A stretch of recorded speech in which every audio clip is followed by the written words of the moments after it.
Pour pouvoir organiser l'Assemblée générale constituante de la Fédération des CAE, il nous reste essentiellement 3 sujets à traiter.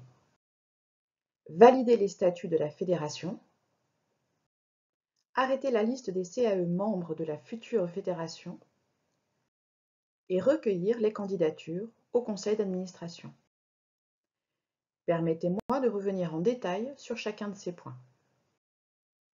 Concernant les statuts de notre future fédération, l'essentiel a été fait.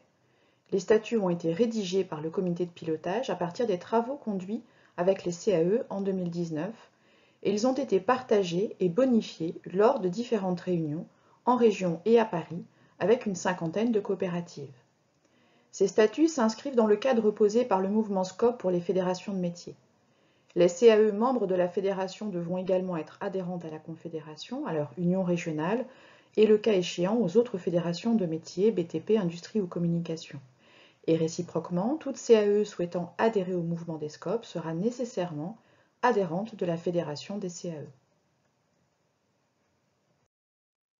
Nous devons présenter les statuts de la future Fédération des CAE lors d'une prochaine réunion de la Direction nationale pour qu'elle les valide. La Direction nationale est l'instance de gouvernance du mouvement des SCOP qui réunit autour du président confédéral 3 administrateurs de chaque union régionale et les présidents des fédérations de métiers. Cette validation des statuts marque formellement et symboliquement l'accueil par l'ensemble du mouvement, des SCOP et des SIC, d'une nouvelle fédération des CAE en son sein. Une fois validés par la direction nationale, probablement en juillet ou en septembre, les statuts seront alors adoptés lors de notre Assemblée générale constituante où ils pourront faire, si besoin, l'objet d'amendements. Une fois la fédération créée, la coprésidence de la fédération sera membre de la direction nationale et le conseil d'administration de la fédération sera membre de la convention nationale du mouvement.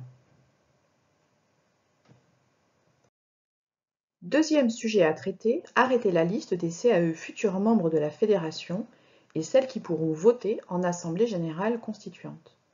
2 types de membres sont prévus par les statuts. Les membres actifs ayant seule voix délibérative en assemblée générale et les membres associés. Pour être membre actif lors de l'Assemblée générale constituante, les CAE devront être adhérentes à la Confédération. Lors de notre dernier pointage, fin février, sur les 150 CAE répertoriés en France, 118 coopératives étaient adhérentes à la Confédération et seraient ainsi membres actifs de la Fédération. Pour pouvoir voter en Assemblée générale, comme pour pouvoir présenter la candidature d'un associé au conseil d'administration, les CAE membres actifs devront également être en règle de leurs obligations vis-à-vis du mouvement, c'est-à-dire essentiellement à jour de leurs cotisations. Une coopérative est à jour de ses cotisations à une date donnée si elle n'a pas d'arriérés sur les 8 trimestres précédents. En cas de difficultés financières néanmoins, les coopératives peuvent, via leur union régionale, demander une exonération ou un report de cotisation. Une coopérative bénéficiant ainsi d'une exonération acceptée par le bureau de la direction nationale est considérée à jour de ses obligations et peut donc valablement voter. Cette procédure de régularisation prend néanmoins un peu de temps. Il faut prévoir de la demander environ 2 mois avant l'Assemblée générale. Les coopératives non adhérentes à la Confédération, on en compte 32 aujourd'hui, peuvent formuler une demande d'adhésion auprès de leur union régionale avant l'Assemblée générale pour être membre actif dès la création de la fédération. Il faut là aussi anticiper et demander l'adhésion 2 mois environ avant l'Assemblée générale. L'adhésion doit en effet être transmise par l'union régionale à la Confédération, dont le bureau valide chaque mois les nouvelles adhésions. Bien entendu, les CAE non adhérentes à la création pourront devenir adhérentes à tout moment après la création de la fédération. Elles formuleront leur demande à leur union régionale qui la transmettra à la Confédération. Par ailleurs, une résolution sera proposée au vote en Assemblée générale constituante pour permettre à des CAE non adhérentes au mouvement et ne souhaitant pas encore y adhérer de candidater de manière transitoire au statut de membre associé jusqu'à la prochaine Assemblée générale.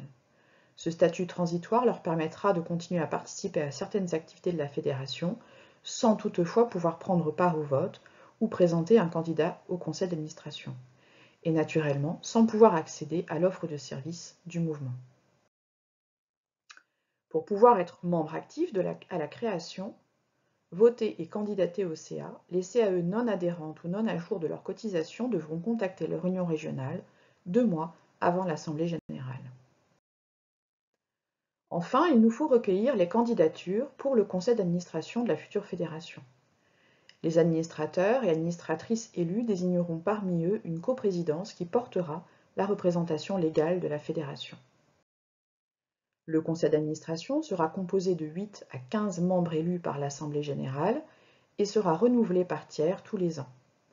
Un administrateur ou une administratrice sortant pourra présenter sa candidature à la réélection dans la limite de 6 ans maximum, soit la durée de 2 mandats pleins de 3 ans consécutifs. Pour candidater, il faudra être salarié associé d'une CAE adhérente à jour de ses cotisations et être désigné par sa CAE pour exercer ce mandat.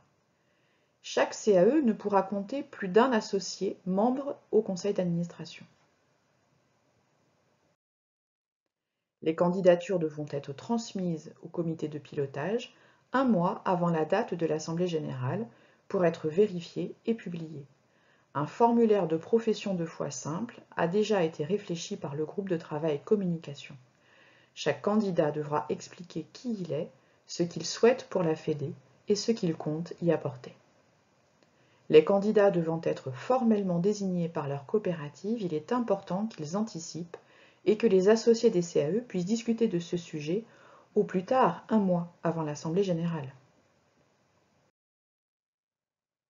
Voici donc ce qu'il nous reste à faire ensemble et dans chacune de nos coopératives pour créer notre fédération.